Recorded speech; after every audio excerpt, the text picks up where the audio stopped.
Alright everyone, for the first review in my George Clooney playlist, I'm going to do the 2011 film, The Ides of March. This film stars Ryan Gosling, Phillip Seymour Hoffman, George Clooney, and is also directed by George Clooney.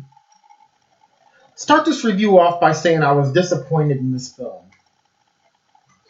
With this cast, with George Clooney directing, I expected something a little more original, a little more thought-provoking. Even the cover itself is misleading when it says here at the bottom, George Clooney is exceptional. Peter Travers of the Rolling Stone. Well, I don't know what he means. Did he mean as a director? Because in terms of an actor, George Clooney's not even really in this film that much. Now, granted, the whole film is built around his character, Mike Morris, but in terms of screen time, maybe 10 minutes, 15 minutes. So it certainly wasn't an epic acting performance, and even when he was on the screen, he was just regurgitating dialogue that Ryan Gosling had already said earlier. So, I don't know. But if you haven't seen this film, it's worth checking out if you're a fan of any one of these actors. This review will contain spoilers. So Ryan Gosling plays this political prodigy, co-campaign manager for Governor Mike Morris, George Clooney's character. Phillip Seymour Hoffman plays the campaign manager. Ryan Gosling's young. He has kind of a big ego to him. He's going places in the industry for sure. Phillip Seymour Hoffman's older. He's eccentric. He's kind of stressed, smoking, drinking a lot. And Ryan Gosling, being young, he's a little naive still. He's like, I think Mike Morris can change the world. And a reporter even tells him, like, hey, in the end, he's just a politician. He's going to disappoint you. So you know it's coming right there. I don't want to say it was predictable, but you just know, okay, this is supposed to be predictable. You almost know what he's going to turn out to be. So I don't want to say it was predictable, but just they lay the groundwork right away that George Clooney's true colors are going to come out here. Okay, so Ryan Gosling starts having an affair with this intern. She's also connected. Her father's the president of the Democratic Party. So she's connected. They're having an affair. The other nominee ends up the other nominee's campaign manager ends up luring Ryan Gosling over to a meeting under false pretenses, but he tells me he wants to hire him on and him to join the other side. So Ryan Gosling, he shouldn't have took the meeting, but just being young, having an ego, he was kind of flattered. He goes over, he takes the meeting, and it ends up being used against him. He tells Phillip Seymour Hoffman. Phillip Seymour Hoffman freaks out, leaks it to the press. Then essentially Ryan Gosling's career is in jeopardy. He's going to get fired from the campaign.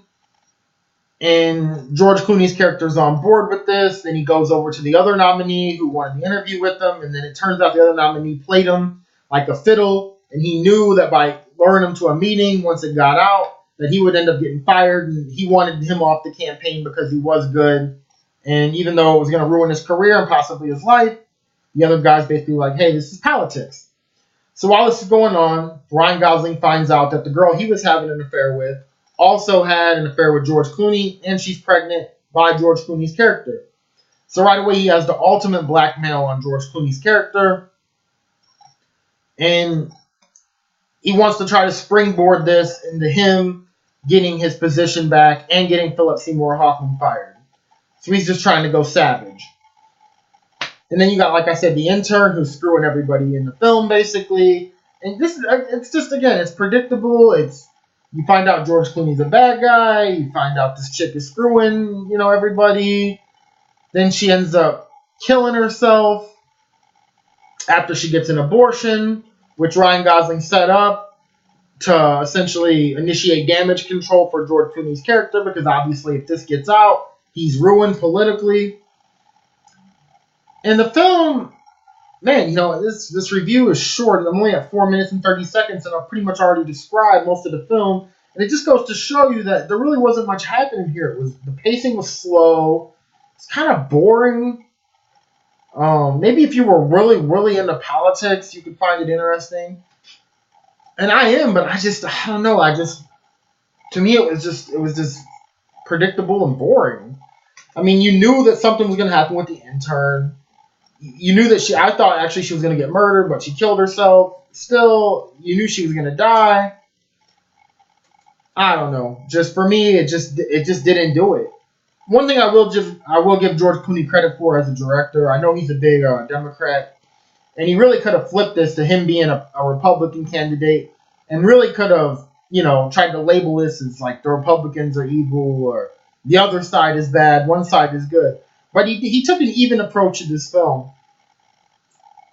I mean, how do I describe it? He just took an even approach in terms of he painted both parties in a bad light. Essentially, the moral of this story was politics as a whole are corrupt. He didn't try to make one side seem better than the other.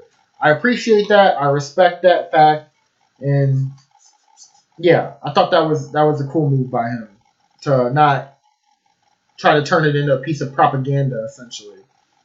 But just the film itself was boring to me, cliche, predictable. Then in the end, Ryan Gosling goes to George Clooney saying that he was at the when she killed herself, he showed up, he took her phone, he seen her and George Clooney were messaging each other. He tells him that she left a note, and George Clooney's like, "There's no note." And then he's basically like, "Really? Do you want to take the chance that there wasn't a note that could ruin you?" And then George Clooney's like, "What do you want?" He's like, fire Phillip Seymour Hoffman's character, make me the campaign manager, bring on this guy from North Carolina so we can get his delegate votes, and yeah, we're gonna be the presidential nominee for the Democratic Party. Even though it was corrupt, even though the way he got to the top, he had to be savage, he had to cut throats, but he got to where he wanted to be. So the film basically ends with him going to give an interview after George Clooney's character wins the nomination. And it just paints it in a light of, like I said, that politics as a whole is corrupt, which it pretty much is, but still just boring movie. By George Clooney standards, this is probably one of my least favorite films I've ever seen him in.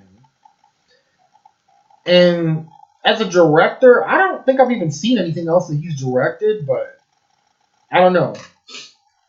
He definitely needs some work as a director in terms of just originality. Wasn't a bad film. I mean, if you're a Ryan Gosling fan or a Phillip Seymour Hoffman fan, you might really enjoy this film. I thought Ryan Gosling did give a great performance, but I just don't feel like there was much to work with here. It was just for me, the pacing and everything else, like I said. So I'm actually going to go ahead and cut this review off. I'm surprised I was able to do this movie so fast, but it just goes to show, in my opinion, that there just wasn't much here.